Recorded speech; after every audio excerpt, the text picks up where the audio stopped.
Alright, hey guys, it's Sasha. Welcome back to Reading with Toby. Today I am so excited to finally bring you this video.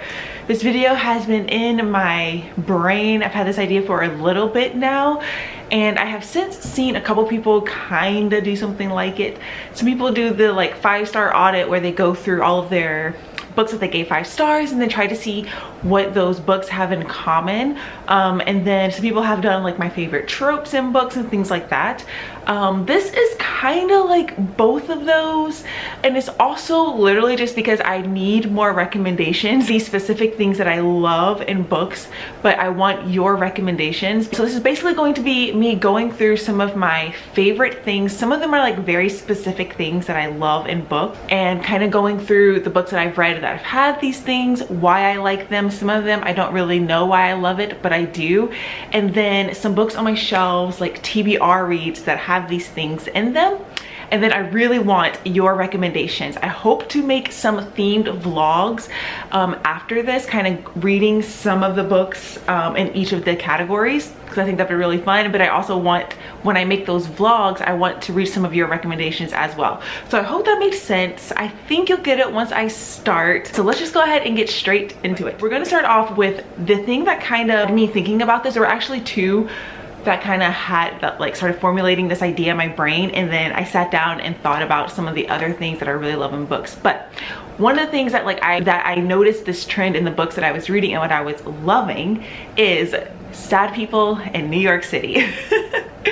I feel like that is such a specific thing, but it has to be like, I love already following sad characters. Those tend to be some of my favorite reads. I just love following sad people. But I noticed that when you have these sad people, and Toby's playing, sorry, it's specifically set in New York, there's just something about that as a backdrop that I just love. I love how authors describe New York City. I love just following these sad people in this like amazing place, and I don't know, the glittering lights, and but like there's so many people but they still feel alone. I don't know, something beautiful about it, and I really like it. This is probably, hold on, let me get this pencil. Toby will stop playing with it, he's playing with the pencil. Sorry, Tobes. This is probably the one that I have read the most books in, and I can like definitively say that I love it. So let me just show you some examples of some books that I've read about sad people in New York City that I absolutely love. So one of the first ones is The Bell Jar by Sylvia Plath. If you have been on my channel, you know this is one of my all-time favorite books ever. She does eventually leave New York, but it takes place majority in New York City, and I just love this so much. And this is like what made me think, oh my god, I love this. And then I kind of looked at my shelves and I was like, wow, you've actually read a lot about sad people in New York City. So we have The Bell Jar, which I absolutely loved. Another one is Luster by Raven Leilani. This takes place in modern New York City, following this like 20-something. Love this so much. Loved this so much. Another one that I realized also some of it takes place in New York is The Invisible Life of Addie LaRue.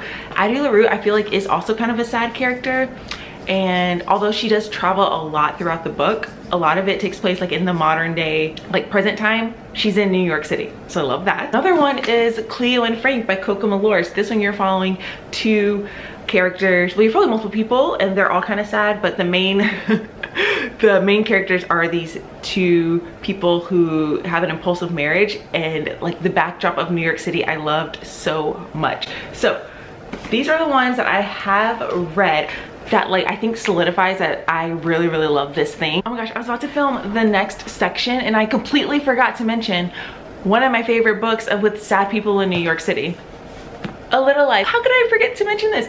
It's because it was in a different pile, but another trope that I loved in this book that I want to find more of. But of course, this one is like another epitome, the epitome of sad people in New York City.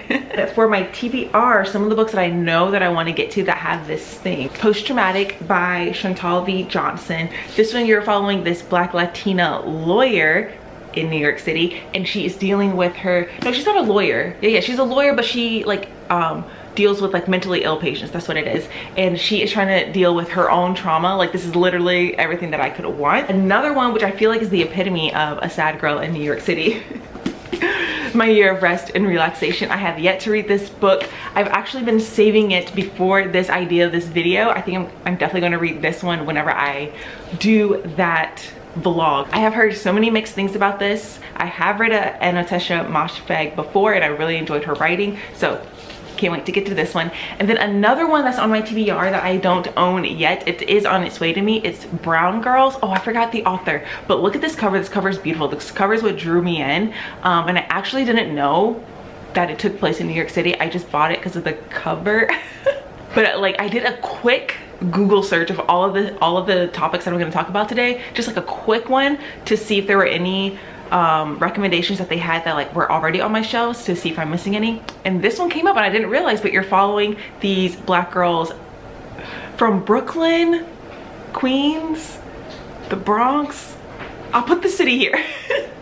One of the neighborhoods in New York City, and I was like, oh my god, incredible. So that one definitely is another one that's going to be in my TBR. So please leave your list down below. I know that there has to be so many of these, so please tell me your favorites down below. Right, so the next thing that I absolutely love in books and I really want to read more of, this is one that I have not read too many books with this specific thing, that is positive father-daughter relationships. I just love this so much. Every time I read a book that has this thing in it that follows a father-daughter relationship, it has to be a positive one. Like, there can be like complexities to it, but I want it to be like a positive relationship and not like this one, which is My Absolute Darling by Gabriel Talent. Now, I still enjoy this book, and saying I enjoyed it is weird because this is not a good father-daughter relationship. That's what I'm saying when I don't want this. I don't want this. And I'm sure it's because I grew up in a single dad household. Toby's playing with this. Let me throw it. Oops. Wow, sorry Tobes. Hold on. And I just love seeing that, I guess, represented in books because I can relate. I don't know. Let's not psychoanalyze me. But I really do love it. The few books that I have read, that's like the thing that I loved about the book. One being The Unseen World by Liz Moore. This follows a father-daughter relationship as she is like discovering the secret that her father had. I'm sorry, Toby's playing. She's discovering the secret that her father had. This book is incredible. This book is beautiful. This book does not get enough love. You need to read this book. But yeah, this was one that I had that and I absolutely loved it. Another one that I read a while ago is The 10th Circle. I think, is that by Jodi Picoult? Did I make that up? I can't remember it. But this one is following this father who is like, something really terrible happened to his daughter and he's like on a quest to save her, and he's like a comic book artist, and it's like has some comics throughout the book. I loved it so much. I actually should reread that book. I love that book. Another one that had a father-daughter relationship is Follow Me to Ground by Sue Rainsford. This one is like not the most like positive one, but it definitely delves into that complexities, and it's like a single dad with this girl, and they have these abilities to heal people. This is more of like a horror sci-fi kind of book, but I love that too. So please leave your recommendations for this as well down below. When I was doing my quick little Google search, a book that I completely forgot that had this thing that I have not read is All the Light We Cannot See by Anthony Doerr. Now, I know this book made its rounds on BookTube a long time ago. This is a historical fiction set in World War II. And I did start reading it. I did not get very far. Wow, I think I have like this thing here. I think I got 32 pages in. And I was really enjoying it, but it was just one of those books that I just put down for no reason. But I do remember the father-daughter relationship once I saw that Google search. So this is definitely one that I will get to when I make the vlog for this. The other books that I had on my shelves that have a father-daughter relationship are weirdly all horror books. I don't know what that's about.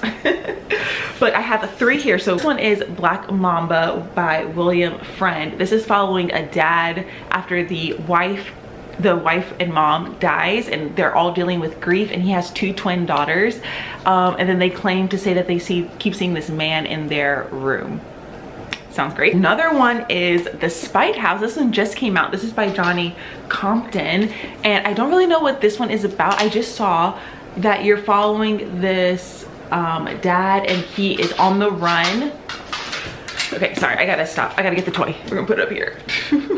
But I just saw, let's get back to this book. So this one, you're following this dad. He just has his 2 daughters in tow, take up this ad that they can stay in this house and like take care of the house. Something like that, I don't know.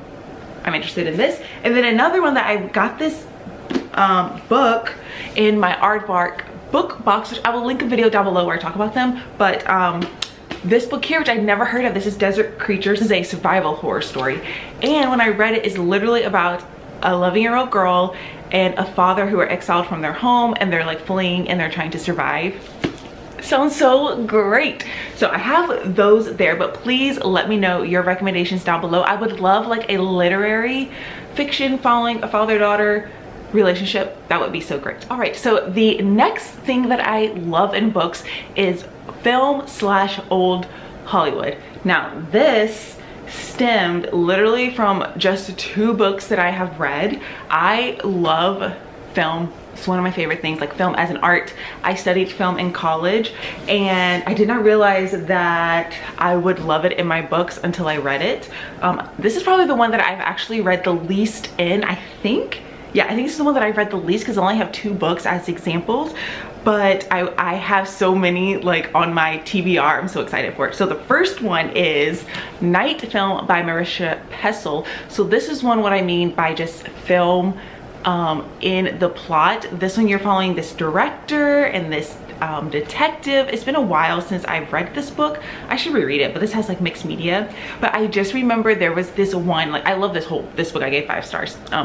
But I just remember there were these scenes where they were like describing the shots of like the film being made and like how the camera was moving, and I like ate it up. I loved it so much. So I want books that have some sort of like film aspect. And then the other book, when I realized I love the old Hollywood aspect to it, is The 7 Husbands of Evelyn Hugo by Taylor Jenkins Reid. Yes, I, along with everyone else, freaking love this book so much because the characters are great. But what I really did not realize that I loved is this old Hollywood aspect. Oh my gosh, that was probably my favorite thing. I loved this, maybe not my favorite thing, but one of my favorite things in this book. The thing about this trope or like specific thing that I love in books is that I know that I don't want to follow current day actors and actresses. That I am not interested in. I don't want that. I either want I can follow an old actor or actress set in like the old Hollywood time period, or I want film to be a big aspect of it, or like the directors we're following. That's what I want. I hope that makes sense. Some of the books on my TBR that I know has these things. One is this one I saw came out, and this is kind of what prompted me to want to make this vlog as well, because I really want to read this book. This is Mercury Pictures Presents by Anthony Mara. This came out last year, and this has exactly what I want. Like I'm following this. Is she can you remember if she's an actress or she is a producer? Set in like old time Hollywood. Yes, she's an associate producer. That's right. So I was thinking correctly. So this is following an associate producer, which I cannot wait to read. Okay, another one that I have here is The Confession by Jessie Burton. Okay, so you're following this author whose novel is being turned into a major Hollywood film. Her name is Connie, and then this other woman, they become best friends. Her name is Elise. She follows her to LA, where they kind of like live in the LA dream, which is something I think I'm really gonna love. So then a few other books that I know have this like Hollywood film thing that I've seen. One is this new book that came out. It's actually shortlisted for Women's Prize for Fiction. That is Children of Paradise. Now this one has the more film side of it because this takes place at a movie theater, and I think you're following like a group of friends and their love of film, and I think it's a little bit horror. Can't wait. There's like a lot here. I'll just quickly go through them. We have like Silver Nitrate, which is coming out by Sylvia Marina Garcia. This has like the film aspect to it as well. The Great Circle, which came out a couple of years ago, and you're following an actress who is trying to portray this woman. Now this one I'm not sure because like I said, I don't want to just follow a modern day actor and actress. It has to have like the LA vibes, the old Hollywood vibes. It has to talk a lot about the actual film, not the acting, the film, if that makes sense. So there's that one. Let me know about that book. And then another one that I know is that I saw it found on my shelves is Plain Bad Heroines by Emily M. Danforth. This is another horror book that I know that has this film aspect to it. So there is this one as well. Now please leave your recs down below. I bet there are some good ones out there. I feel like I have a lot to go off of, but I'm really, especially like the old Hollywood thing, I cannot wait to read. So this next one is another very specific one, and I'm not quite sure why I love this so much, but I do. And that is following a group of male friends and like delving into the male friendships and male bonds. Every time I've read a book that has this, I love it so much. Not to say that I don't like following female friendships, of course I do, but there's just something about like a group of like younger boys and just them, like, I don't know, the complexities of it. I just love it. I don't know. We're not here to judge me, we're here to give me recommendations. So this is the one that I was talking about. A Little Life has that aspect in it, has that group of male friends and the like complexities of it. I love that. This book has like a lot of things that I absolutely love in it, but that was one that I truly loved so much. Another one that like really made me realize how much I love this was The Raven Boys by Maggie Stiefvater. Like that was probably my favorite thing in this book, was having this group of guys and just their love for each other and like their fights and like how they get in arguments, but they're always there for each other. And just, I just love having, they all have like distinct personalities in like all of these books. They all have distinct personalities and just seeing how they like react to situations. Another one that had this, and also is another very specific thing about this, it has to follow more than two boys in a friendship. Like it has to be like a group of male friends. Another one is Devil House by John Darnielle. I love this book for multiple reasons, but one is that it had that as well. It had a group, I think this one had like 3 friends. There was also at one point a girl in the friendship, but it was really focusing on the male bonds, and I love that in this as well. Another one when I was going through my shelves is The Lies of Locke Lamore. I forgot about this, but I remember really loving the male friendships aspect to this too. And then lastly, of course, is The Secret History by Donna Tartt. So this obviously does have one, if you've read this book, does have one female in the friend group. Now this one was actually kind of hard for me to find because a lot of books have that, when I looked it up, have like 2 friends. It was a lot harder, but then I realized one of the like classics, wait, I don't even have it, let me go get it. Okay, and what I realized is a classic horror book has this thing in it, and that is It by Stephen King. Now I have tried to read this book at least like 3 times. I've tried to read this book. I tried to read it last year for Halloween. I even bought this like paperback edition so I could annotate in it, and I was really enjoying it, but I don't know what it is. I just like, I can't push through. Give me your recommendations. Like, should I do an audiobook for this? I don't know, or should I not read it? Is it worth it? But I know that this obviously follows like a group of male friends, and I think there may be one girl in the friendship group. I could be wrong about that. Other ones that are definitely on my list, this is one that I don't have too many actually like TBRs because it was hard to find, so please tell me your recs down below. There is one that is coming out, no, I think it just came out, and it's The Shards by Brett Ellis. This one you're following, I think I'm gonna love this for multiple reasons. One is like set in California, which I think I'm gonna love. This is following a group of male friends, and they're like summer together, and like there's also this like serial killer thing aspect. I don't know. This is by the guy who wrote American Psycho, so I'm sure this book is going to be absolutely wild, but I know that this is following a group of male friends and their friendship, and I can't wait to read it. And going along with it, I should probably get to the rest of the Raven cycle since I love those characters and their friendship so much. So I'll probably read the second one whenever I do that vlog as well. So let me know some other recs down below for the male friendships. All right, and then the last thing, I don't know if you would call this like a trope, but it's definitely a specific kind of book. So that is going to be literary horror. I realize as I am like figuring out what I love in horror, because I'm pretty new to the genre and I'm still finding other types of horror that I absolutely love, but my favorite horror books are always these slower horror books that are like just following these characters. It has like more social commentary in it, and then it's like interspliced with these like really intense horrific scenes. That is what I realize are my favorite books. So like my all-time favorite horror book that I've read is The Only Good Indians by Stephen Graham Jones, which is like exactly that. Very slow moving, following these characters as they are dealing with life, but then interspliced with these very intense scenes. I love this book so much. But then I read Reprieve by James Hahn Matson, and that is also exactly this. slow moving, following these characters, and then interspliced with these scenes when they're in an escape room and you find out that someone ends up dying in the escape room. This book still haunts me to this day. The ending. And then another book that I read, which I wasn't expecting it to be a literary horror book, but it was, that is Devil House by John Darnielle. Again, extremely slow moving, following this author as he is trying to write a true crime novel about this devil house where this really horrific crime scene happened, but it's very slow moving and then had these like really shocking scenes. And I love this book. This book made me want to cry. It was so good. I definitely recommend this one. But yeah, these are some of my favorite horror books, and then I realized like what they all had in common. So it's obviously really hard to just look up literary horror because I'm sure that means something different to everyone, you know.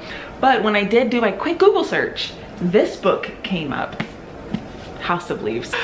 I do really want to read this book. I know I'm going to love it. I actually have read a Mark Z. Danielowski book before and I really enjoyed it. But yeah, maybe this year.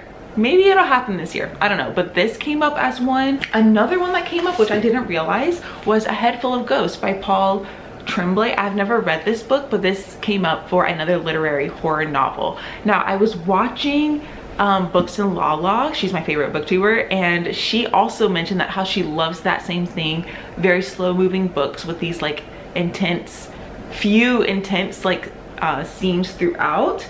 And she mentioned When the Reckoning Comes by LaTanya McQueen, which this has been on my shelves for a minute, so I really need to get to this one.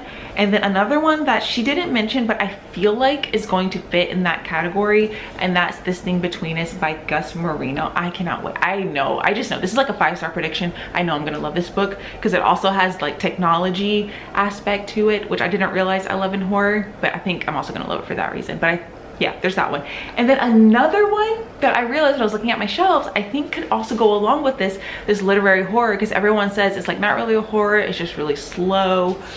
That's Women Eating by Claire Coda. This is following a vampire in like modern day, but everyone's like, it's not really about a vampire, it's just kind of slow and literary. And I'm like, sounds exactly like what I would like. So that's what I have for my TBR for that section. Please leave your recs down below for books that sound like it would fit that category, because you all know I love my horror books. So that is the end of this video. I hope it was somewhat interesting. I hope I kind of organized it in a way that made sense. Please leave your recs down below because I cannot wait to start in on these themed vlogs. I don't know which one I'm gonna start off with yet, but I cannot wait to see what you all recommend and add them to my shelves. I hope you all enjoyed this video. Maybe you got some recommendations as well, and I'll catch you all in my next one. Bye. Toby, I'm done. You want it?